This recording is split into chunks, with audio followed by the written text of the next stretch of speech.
There is a question I stopped asking patients years ago, not because it wasn't relevant, because the answer was always the same, and the answer never pointed where I needed it to point. The question was, what are you eating? The answers I received were almost universally reasonable. Vegetables, lean protein, whole grains, fruit, home-cooked meals, people who had made genuine, sustained effort to eat well, and still, inflammation markers that climbed year after year. Blood pressure that resisted management despite medication, arterial stiffness that showed up in imaging and didn't match the dietary history I was hearing. So I stopped asking what they were eating, and I started asking something different. I started asking, walk me through what happens to the food between the time you cook it and the time you eat it the second time. That question changed everything, because the answer revealed something that the standard nutritional conversation almost never reaches. Something that sits in the space between a good ingredient and what that ingredient becomes by the time it enters the body a second time. Your kitchen, as it currently operates, the appliances you use, the habits you have developed over decades, the perfectly reasonable decisions about how to handle food efficiently, may be introducing a consistent daily source of inflammatory compounds into your body, not through bad food, through good food that has undergone a chemical transformation that most people have never been told about. I want to be precise about something before we go any further. This is not a conversation about contaminated food. It is not a conversation about food that is obviously spoiled or unsafe. It is a conversation about food that looks fine, tastes fine, passes every visible inspection, and that, through specific documented chemical processes, has become something your body over 50 struggles to handle in ways it did not struggle with before. After 50, that distinction matters. And it matters for reasons that are biological, specific, and worth understanding completely before you make another decision about leftovers. Today, I am going to walk you through 5 specific kitchen situations, foods and handling patterns that produce the highest inflammatory and cellular risk in the body after 50. And for each one, I am going to give you the mechanism clearly enough that you never need to take my word for it. You will understand it well enough to evaluate it yourself. Stay with me. Because the 4th situation on this list, the one involving a food that appears on virtually every list of healthy eating advice ever written, contains a piece of information that I have shared in clinical settings and watched genuinely surprise people who had spent decades believing they were making the right choice. That moment of surprise is what this conversation is for. Let me start where I always start, with patients who want to understand what is actually happening in their bodies rather than simply receiving instructions. Let me start with the biology. After 50, your body's relationship with a class of molecules called reactive oxygen species changes in a way that is fundamental to everything I'm going to describe today. Reactive oxygen species, you may have encountered the term free radicals, are unstable molecular fragments produced as byproducts of normal cellular metabolism, as well as by external inputs, including certain foods, environmental exposures, and inflammatory processes. In controlled amounts, they serve biological functions. They are part of immune signaling. They participate in cellular communication. The problem is imbalance. Specifically, the imbalance between reactive oxygen species production and your body's antioxidant capacity, its ability to neutralize these compounds before they damage biological structures. Before 50, that balance is maintained reasonably well in most people. The enzymatic antioxidant systems, superoxide dismutase, catalase, glutathione peroxidase, run at high efficiency. Reactive oxygen species are produced and cleared in a cycle that prevents significant accumulation. After 50, those enzymatic systems begin operating at reduced efficiency. It is not a sudden change, it is a gradual slope. And on that slope, the same inputs that your body handled without consequence at 35 produce measurably different outcomes at 55. Damaged arterial endothelium that regenerates quickly in a younger body regenerates more slowly. DNA damage that is corrected rapidly in younger cells is corrected less completely. Inflammatory signals that are cleared efficiently in a younger immune environment linger longer, sustaining a low-grade systemic inflammatory state that progressively affects every tissue they reach. This is what medicine calls inflammaging, a portmanteau of inflammation and aging. The research on inflammaging as a primary driver of cardiovascular disease, metabolic dysfunction, and cellular abnormalities is extensive and consistent. It is not a fringe concept. It is one of the central frameworks in contemporary gerontological medicine. And here is the connection that makes everything I am about to describe specifically relevant to your kitchen. Several of the most common food reheating patterns produce specific classes of reactive compounds, aldehydes, nitrosamines, bacterial toxins, acrylamide, that directly amplify the reactive oxygen species burden in the body. They are, in the most precise biological language, pro-inflammatory inputs. Inputs that, in a body after 50 that is already less capable of buffering oxidative stress, produce a different consequence than they did in earlier decades. That is the foundation. Now the 5 situations. The first situation. I want to begin this one with a scenario, because the scenario is more common than most people realize, and recognizing it is the first step to addressing it. You cook dinner. Chicken, some roasted vegetables, rice. It is a genuinely nutritious meal. You eat, the evening passes, and the remaining food goes into containers and into the refrigerator. The next day, you take out the chicken. You put it in the microwave. You heat it until steam rises. You eat it. This is not a careless choice. This is responsible behavior. Cooking at home, not wasting food, eating protein. From the outside, it looks like exactly the right decision. Here is what the microwave is doing inside that chicken that you cannot see from the outside. Microwaves heat by exciting water molecules within the food through electromagnetic oscillation. The distribution of that excitation is not uniform. It is determined by the food's geometry, its moisture distribution, its density.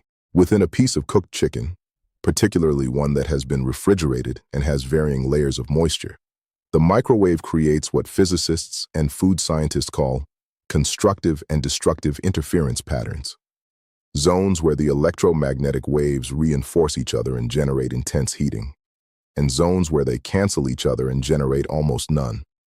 Those zones of near-zero heat, cold zones, are invisible. The exterior surface of the chicken, where moisture is highest and microwave penetration is most efficient, reaches temperatures that produce visible steam and feel hot to the touch. The cold zones, often in the geometric center of a thick portion, may never exceed 45 or 50 degrees Celsius throughout the entire reheating cycle.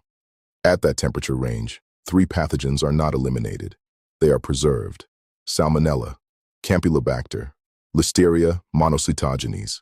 I want to focus on Campylobacter specifically, because its thermal resistance profile is not widely known and is directly relevant here. Campylobacter jejuni, the strain most commonly associated with poultry, survives at temperatures that reliably eliminate most other foodborne pathogens. In a cold zone that never surpassed 50 degrees Celsius, Campylobacter has a genuine survival advantage, even when all the food around it appears thoroughly reheated. The acute consequence of Campylobacter exposure, gastrointestinal illness, is unpleasant but typically self-limiting in younger adults. The immune response contains it. Now consider what happens in the body after 50. Immunosenescence. The progressive decline in immune function that begins in middle age means that the same pathogen load that a 30-year-old body contains efficiently reaches a 55-year-old body with a measurably reduced response capacity. The containment is less complete. The duration of immune activation is longer. And every hour that the immune system is mobilizing inflammatory cytokines to manage a bacterial exposure is an hour that those cytokines are circulating in the bloodstream and making contact with arterial walls. This is the gut cardiovascular connection that receives far too little attention in routine medical care. The gut is not a sealed container. What happens in the intestinal immune environment, the inflammatory signals generated in response to pathogen exposure, reaches the cardiovascular system through the bloodstream. Cytokine-mediated endothelial activation is a well-documented mechanism of arterial wall damage. Repeated low-level pathogen exposure through improperly reheated chicken, occurring several times per week over months and years, is not a dramatic single event. It is a slow, cumulative source of systemic inflammatory input in a body that is already less efficient at clearing it. The solution is not to stop eating chicken. It is to stop microwaving it. An oven set to a moderate temperature, with the chicken covered in foil to maintain moisture distribution throughout the food mass, ensures that heat reaches every zone of the food consistently. There are no cold zones in a covered oven at 160 degrees Celsius. The physics simply do not allow them. Every part of the food is exposed to the same thermal environment. Alternatively, and I want to say this clearly because it often surprises people, cold-cooked chicken carries none of these risks. Cold chicken in a salad, sliced over vegetables, incorporated into any preparation that does not involve a second heat cycle, is not the same food as microwave chicken from a pathogen risk standpoint. It is a meaningfully safer option. If the microwave is genuinely the only available option, cut the chicken into the smallest uniform pieces possible before heating. Smaller pieces with shorter internal distances reduce the cold zone problem substantially. And allow a 2-minute rest after the microwave stops. Residual heat continues to distribute during that window in ways that reduce the temperature differential between zones. One appliance change, one specific food, a real reduction in a source of chronic inflammatory input that was never labeled as one. And if you are recognizing patterns in your own kitchen as I describe these, subscribe to this channel right now, before you continue watching. Because this is exactly what we do here, every week, without exception. The information that belongs in the medical conversation and consistently doesn't make it there. Hit subscribe, turn on notifications. Let's keep going. The second situation. There is a word I want you to hold in your mind as I describe this one. The word is invisible. Because what I am about to describe is a process that leaves no trace visible to the eye, produces no detectable change in the appearance, smell, or taste of the food, and operates through a chemistry that is undetectable without laboratory equipment. Cooked rice, stored at room temperature. Here is what is happening inside that covered pot on your stove while the family finishes dinner and the dishes are done and the evening moves on. Bacillus cereus is a spore-forming bacterium that is essentially ubiquitous in the environment, in soil, and on raw grains including rice. When rice is cooked, the vast majority of bacterial organisms present are killed by the heat. Bacillus cereus spores are not. Spores are not cells. They are dormant protective structures, biologically inert casings around genetic material that can survive boiling, steaming, and any cooking temperature that rice is ever subjected to. The spores survive the cooking process completely intact. As the rice cools, from hot through warm, through the temperature range that encompasses most dinner tables and kitchen countertops, the spores become active. Bacillus cereus emerges from its spore casing and begins to multiply. At 30 degrees Celsius, its doubling time is approximately 30 minutes. By the time rice that was cooked at 6 in the evening has sat at room temperature until 9 or 10, the bacterial population in that container is orders of magnitude larger than it was when cooking ended. Now, and this is the element that most people have heard incompletely, as Bacillus cereus multiplies, it produces toxins. Specifically, 2 categories: cerulide, an emetic toxin that causes vomiting, and enterotoxins that cause diarrheal illness. These toxins are heat stable. They are not destroyed by reheating. You can bring that rice to a full boil, and those toxins remain biologically active in the food. The common advice, reheat rice thoroughly to kill the bacteria, is not wrong. Thorough reheating does kill the bacteria. It does not address the toxins those bacteria have already produced during the hours they were multiplying. The more important question is not how you reheat the rice. It is what happened to the rice in the hours between cooking and reheating. If that window involved prolonged time at room temperature, the toxin load is already present and reheating cannot remove it. The consequence that receives the least discussion is not the acute episode of vomiting or diarrheal illness that heavy exposure produces. It is the chronic consequence of repeated exposure to subacute toxin levels, amounts below the threshold that produce obvious illness, but sufficient to trigger persistent low-grade intestinal inflammation. After 50, the intestinal epithelium, the barrier between the gut lumen and the systemic circulation, has undergone structural changes that make it more permeable. This is sometimes called increased intestinal permeability. Bacterial toxins, inflammatory peptides, and other gut-derived compounds cross this barrier more readily into the bloodstream than they did in earlier decades. The downstream consequence is systemic inflammation, not localized in the gut, but circulating, reaching the liver, reaching the arterial endothelium, contributing to the same chronic inflammatory burden that drives cardiovascular disease and metabolic dysfunction in the aging body. The solution is specific and it involves timing, not ingredients. Rice must reach the refrigerator within 1 hour of cooking, not when the kitchen is cleaned up, not before bed, within 1 hour of the cooking ending. At refrigerator temperature, Bacillus cereus multiplication is dramatically slowed, not stopped entirely, which is why the storage window should not exceed 24 hours. Reheat once, to fully steaming throughout, and do not reheat a second time. If rice is cooked in larger quantities than one meal requires, portion the remainder immediately after serving and move it directly to the refrigerator. Do not leave the pot on the stove until the mood strikes to address it. 1 hour, refrigerator, once. Those 3 constraints address the mechanism entirely. The third situation, leafy green vegetables. And I want to say something clearly before I explain this, because the explanation is consistently misunderstood in a specific way that I want to address directly.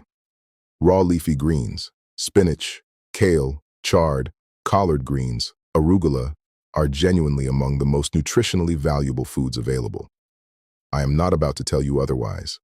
The nitrate content of these vegetables, in their raw form and eaten promptly after cooking, is not a source of concern for most healthy adults. The story I'm about to tell you is about what happens after the cooking has occurred and before the reheating happens. It is a story about time and temperature and a chemical transformation that is entirely avoidable once you understand it.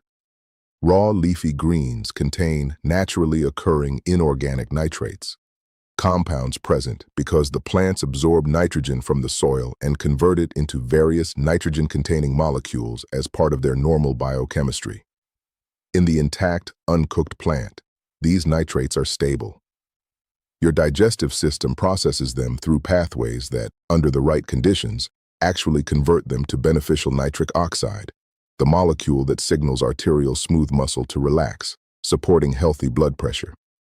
The transformation that creates risk begins after cooking. When leafy greens are cooked, the plant cell walls are disrupted, and the nitrates become accessible to bacteria. Specifically, nitrate-reducing bacteria that are naturally present in food, in the environment, and on cooking surfaces.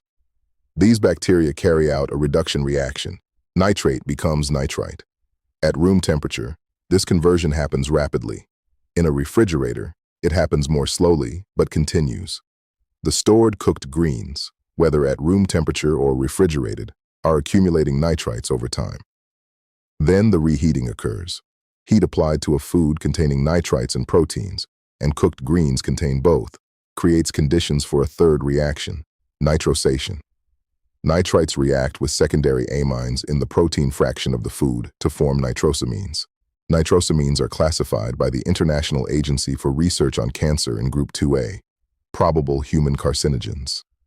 The carcinogenicity is not contested in the scientific literature. The associations with cancers of the upper gastrointestinal tract, and the mechanistic evidence for DNA alkylation, the chemical modification of DNA bases that initiates mutagenic sequences, are well established. But there is a second consequence that receives even less attention than the carcinogenic classification. Nitrosamines are potent endothelial toxins. They interact with the vascular endothelium through mechanisms that promote oxidative stress and inflammatory activation in the arterial lining.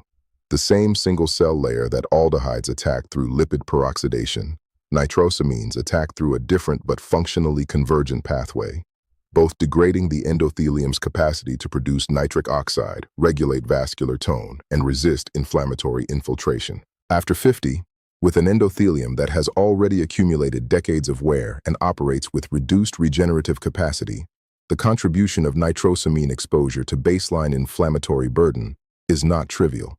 And this is the part I want you to hold clearly. The person eating reheated spinach is not making a careless choice. They are making a health-conscious choice. The spinach is real food, chosen deliberately. The problem is not the ingredient. It is the chemical identity of that ingredient after it has been cooked, stored, and reheated. A sequence of events that no label and no doctor's visit has ever flagged as relevant. The solution is one rule, simply applied. Cook only the quantity of leafy greens you will eat in one sitting. Whatever remains after that sitting does not go back into any heat source. It goes into the refrigerator and is eaten cold, as an addition to a salad, as a component of a grain bowl, as a topping eaten directly at room temperature. Cold-cooked greens do not undergo the nitrosamine-forming reaction because that reaction requires both the accumulated nitrites and the application of heat simultaneously. Cook what you eat. Refrigerate the rest immediately. Eat the rest cold. One rule, every time. The chemistry responds completely to it. The fourth situation. I told you at the beginning that this one would be the surprising one. And I want to explain why it surprises people because the surprise itself is informative. Oils. Specifically, what happens to cooking oil when it is heated for the second time. The reason this surprises people is that most of the conversation about healthy cooking oils focuses on the type of oil and not on what heat does to that oil progressively. People choose sunflower oil or corn oil or soybean oil, often because they were told these were heart-healthy alternatives to saturated fats, and they focus on the choice. The oil is in the pan. The food is cooked. The pan is set aside. The next day or later the same evening, the pan goes back on the heat. More food is added. The remaining oil from the previous cooking session, or a fresh addition to the same pan that still contains residue from the previous session, is heated again. Here is what is happening in that oil from a chemistry standpoint. Refined vegetable oils, sunflower, corn, soybean, canola, are predominantly composed of polyunsaturated fatty acids. These are the least thermally stable fatty acids that exist. When a polyunsaturated fatty acid chain is exposed to heat, it undergoes oxidation. The double bonds in its molecular structure are disrupted, and the chain fragments into reactive byproducts. The primary byproducts of lipid peroxidation at cooking temperatures are aldehydes, specifically 4-hydroxynonenal and melandialdehyde, which are among the most reactive and biologically damaging oxidative compounds encountered in food chemistry. What most people do not know is that this process does not begin at a high threshold temperature. It begins at the temperatures typical of everyday cooking, and it does not reset between uses. The oil that was heated yesterday, cooled, and is now being reheated today, carries the aldehyde compounds produced in the first heat cycle into the second. The second heat cycle generates additional aldehydes on top of what is already present. The oxidative load compounds with each use. Why does this matter specifically after 50? The liver is the primary site of aldehyde detoxification in the body. The pathway involves an enzyme called aldehyde dehydrogenase, which converts toxic aldehydes to non-reactive acids through a process dependent on glutathione, a critical intracellular antioxidant. After 50, hepatic glutathione levels and aldehyde dehydrogenase activity both decline with age. Aldehydes that a younger liver cleared efficiently linger in systemic circulation longer, making more contact with arterial endothelium and cellular DNA before being neutralized. The result is endothelial inflammatory activation, oxidative damage to vascular wall cells, the exact pathological sequence that, over time, drives the arterial stiffening and blood pressure elevation that I have spent 2 decades treating after the damage has already become irreversible. And this specific source, reheated cooking oil from a pan that was used previously, introduces this oxidative input 3 times a day, every day, in a form that no one has ever flagged as a medical concern. The practical response has 2 components. The first is oil selection. Extra virgin olive oil, genuinely cold-pressed, minimally refined, with the phenolic compounds that give it its characteristic flavor and color intact, is predominantly monounsaturated oleic acid. Oleic acid has dramatically higher thermal stability than polyunsaturated fatty acids. It produces far fewer aldehyde compounds at cooking temperatures. This is not a minor difference. At a given cooking temperature, the aldehyde production from polyunsaturated vegetable oil is orders of magnitude higher than from high-quality extra virgin olive oil. The second is pan practice. The oil used in a previous cooking session should not be reused. If you cook in a pan with oil today, the pan is cleaned before the next use. The residue from yesterday's cooking, the oxidized fatty acid compounds left in the pan from the previous heat cycle, does not become the starting point for today's.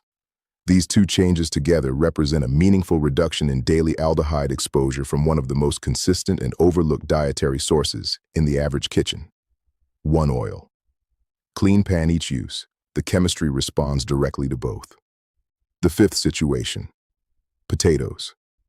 And I want to approach this one differently than usual, because the risk profile of reheated potatoes after 50 involves 2 entirely separate mechanisms that operate independently of each other and converge on the same body simultaneously. Understanding both separately makes the full picture substantially clearer. The first mechanism involves a compound called acrylamide.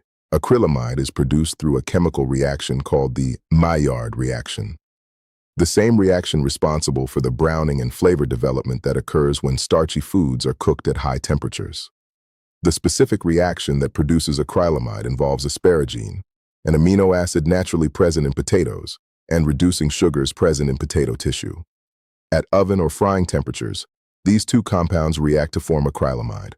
The International Agency for Research on Cancer classifies acrylamide as a Group 2A probable human carcinogen.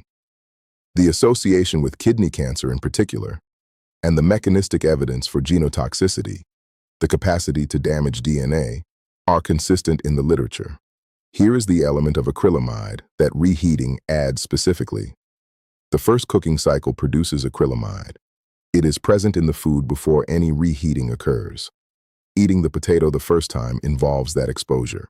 Each subsequent heat cycle, particularly reheating in an oven or microwave at temperatures sufficient to warm the food thoroughly, generates additional acrylamide formation. Not from scratch, but compounded onto the acrylamide already present from the first cooking. The exposure is additive with each heat cycle. After 50, the enzymatic systems responsible for acrylamide metabolism, which proceed through glucosamide conjugation and glutathione pathways in the liver, operate with reduced efficiency. The same cumulative acrylamide load that a younger body processes and clears represents a higher net burden in a body whose clearance capacity has declined. The second mechanism operates through a completely different pathway and involves the starch structure of the potato rather than its amino acid chemistry. When a cooked potato cools fully to refrigerator temperature, a portion of its starch undergoes a structural transformation called retrogradation. The starch molecules rearrange into a form called resistant starch, a form that the small intestine cannot readily digest, and that passes to the large intestine, where it functions as prebiotic fiber. Blood glucose rises slowly after eating a cooled potato with retrograded starch. Insulin response is proportionally blunted. When that cooled potato is reheated, the retrograded starch converts back to regular digestible starch. The protective structural change reverses. Blood glucose rises rapidly after eating the reheated potato. Insulin spikes sharply.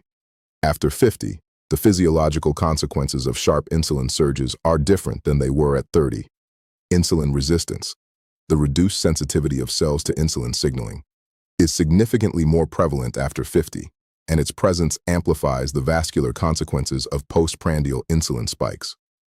Oxidative stress at the arterial wall increases in proportion to the sharpness of the glucose and insulin excursion. Arterial stiffening is accelerated by repeated glycemic variability in ways that are well documented in vascular medicine. A reheated potato, in a body over 50 with any degree of insulin resistance, delivers both a compounded acrylamide exposure and a sharp insulin-driven oxidative event simultaneously. Two mechanisms, one food, both pointing toward the same inflammatory and cellular outcome. The practical response that I find most satisfying to describe, because it is counterintuitive in a way that turns out to be completely correct, is this: eat the potato cold. A cold boiled or baked potato, eaten at refrigerator temperature or slightly above, retains its resistant starch structure completely. Blood glucose rises slowly. Insulin response is blunted. No additional acrylamide is generated beyond the first cooking cycle. Dressed with extra virgin olive oil and a small amount of acid, lemon juice or vinegar, it becomes a meal with genuine metabolic benefits rather than the dual inflammatory risk of the reheated version. Cold potato salad, prepared this way, is metabolically superior to a freshly reheated potato by every cardiovascular measure relevant to a body over 50. The data is clear on this. The practical barrier is entirely psychological. Warm food feels more like a proper meal. But feeling like the right choice and being the right choice are not always the same thing. Now let me bring all 5 situations together, because I want to close not with a list, but with a framework. A way of thinking about your kitchen that makes these 5 specific situations part of a coherent understanding rather than a collection of disconnected warnings. The common thread across every situation I have described today is this: heat applied to food that has already been through a first heat cycle introduces chemical complexity that the body over 50 handles less efficiently than the body at 35. Aldehydes from reheated cooking oils, nitrosamines from reheated cooked greens, bacterial toxins from improperly stored and reheated rice, pathogens from unevenly reheated chicken, compounded acrylamide and reversed resistant starch from reheated potatoes. Each one a different class of compound, each one amplifying the same underlying biological reality, the oxidative and inflammatory burden in a body whose buffering and clearance systems are operating at reduced capacity, and every single one of them is modifiable, completely, without removing the foods from your diet, without expensive interventions, without dramatic overhaul. Oil. Switch to extra virgin olive oil, pan cleaned between uses. One transaction, one habit.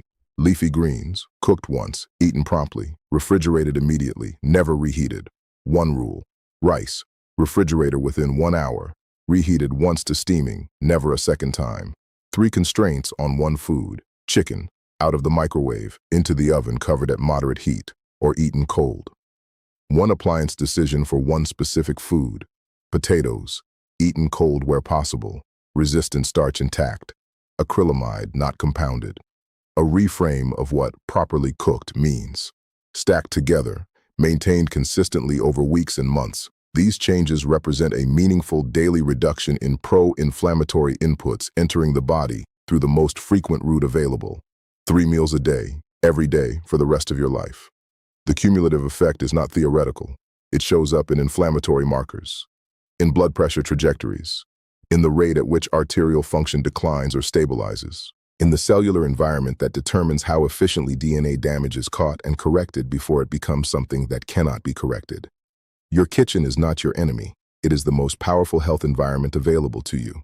What happens in it, 3 times a day, shapes the body you will be living in 5 years from now in ways that no prescription written in a 15-minute appointment will fully address.